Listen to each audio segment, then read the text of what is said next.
जय माँ ललितांबा। मैं ज्योतिष दैवज्ञ विशाल गुप्ता प्रस्तुत हूँ अपने YouTube channel astro Vishal Gupta पर लेकर के भगवान गणेश के संबंध में अत्यंत महत्वपूर्ण जानकारियाँ, इनकी लीलाएं, इनके अवतारों का वर्णन लेकर के आज हम अपने वीडियो को लेकर के आप सभी के समक्ष में प्रस्तुत हुए हैं। भगवान गणेश, जिन्हें आदि गणेश भी कहा जाता है, भगवान गणेश को केवल और केवल माता पार्वती या गौरी का पुत्र ही समझना बहुत बड़ी एक भूल होगी, क्योंकि यह भी एक उनके अवतार का हिस्सा था। आदिदेव जिस प्रकार से ब्रह्मा जी, विष्णु जी और शंकर जी अपना अवतार ग्रहण करते हैं, उसी प्रकार से आदि गणेश भी हर युग में अपना अवतार लेकर के इस पृथ्वी मंडल पर उपस्थित हुए हैं। तो इनका प्रथम अवतार कृतयुग अर्थात सतयुग में कश्यप ऋषि एवं देवताओं की माता अदिति के घर हुआ। वहाँ पर इनका जन्म होते ही इनका नामकरण श्री महोत्कट विनायक के नाम से हुआ। भगवान गणेश ने 6 भुजाएं और पीत वर्ण का अपना वर्ण धारण किया। यहाँ इनका वाहन सिंह अर्थात शेर था। इस युग में भगवान गणेश ने अवतार देवांतक और नरांतक नामक 2 दैत्यों के संहार के लिए ग्रहण किया था, और युग के अंत में उन्होंने अपने अवतार को पूर्ण किया। इसी प्रकार से द्वितीय अवतार त्रेता युग में माँ उमा के गर्भ से हुआ। यहाँ पर इनका नामकरण गुणेश पड़ा। गणेश नहीं, गुणेश, गुणों के स्वामी। 6 भुजाएं, रक्त वर्ण और वाहन इनका मयूर अर्थात मोर। इस कारण से मयूरेश्वर नाम से भी विख्यात हुए। यहाँ पर भगवान गणेश ने सिंधु नामक दैत्य का वध किया।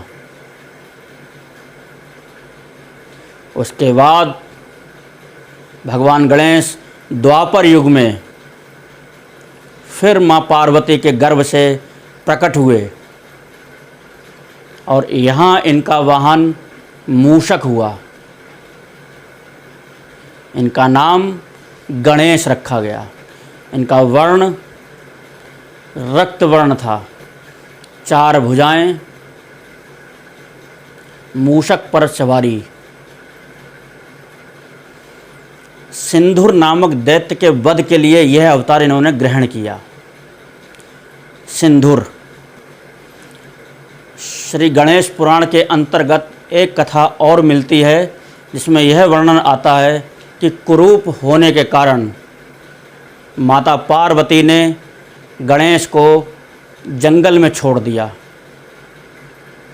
तब इन्हें पराशर ऋषि ने, जो कि वेद व्यास के पिताजी थे, ने पाला। इनका पालन पोषण किया। उनके आश्रम में बहुत सारे मूषक थे जो कि उत्पात मचाए रखे थे, जिसमें से एक मूषक बहुत ही भयंकर उग्र रूप लेकर के विनाश लीला खेल रहा था। भगवान गणेश ने उस पर अंकुश प्राप्त किया, उसे अपने अधिकार में लिया। तब भगवान गणेश ने कहा कि तुम मेरी शरण में आए हो और तुमने मेरा भजन कर लिया है, तुमने मेरा आधिपत्य स्वीकार कर लिया है, मांगो मुझसे क्या वरदान मांगते हो। तब वह मूषक अहंकार वश बोला कि आप मुझे क्या देंगे, बल्कि मैं आपको वरदान देने के लिए सक्षम हूँ, आप मांगिए कि क्या मांगते हैं। तब भगवान गणेश ने कहा कि तुम मेरे वाहन बन जाओ। तो भगवान गणेश ने उस मूषक के ऊपर ज्यों ही सवारी की, वह जरा सा मूषक उनके वज़न को सह ना सका। तत्पश्चात उसे अपनी भूल का एहसास हुआ और क्षमा मांगकर गणेश की शरण में आ गया। तब भगवान गणेश ने प्रसन्न होकर उसे वरदान दिया और उसे अपना सदा सदा के लिए वाहन बना लिया। यहाँ पर भगवान गणेश ने गजमुख नामक दैत्य को मारा, जिस कारण से इनका नाम गजानन या गजमुख भी पड़ा। द्वापर युग में भगवान गणेश का वर्ण लाल है। त्रेता युग में भगवान गणपति का वर्ण श्वेत है और 6 भुजाएं हैं।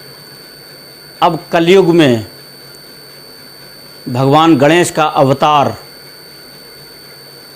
धूम्र वर्ण या गजकर्ण के नाम से विख्यात होगा। यहाँ पर इनका वाहन नीले वर्ण का घोड़ा होगा, अश्व होगा, जिसका नाम देवदत्त होगा। ऐसा गणेश पुराण में वर्णन मिलता है। आशा करता हूँ आप सभी दर्शकों को यह जानकारी बहुत ही रुचिकर लगी होगी, बहुत ही मनोरंजक पूर्ण लगी होगी एवं ज्ञानवर्धक लगी होगी।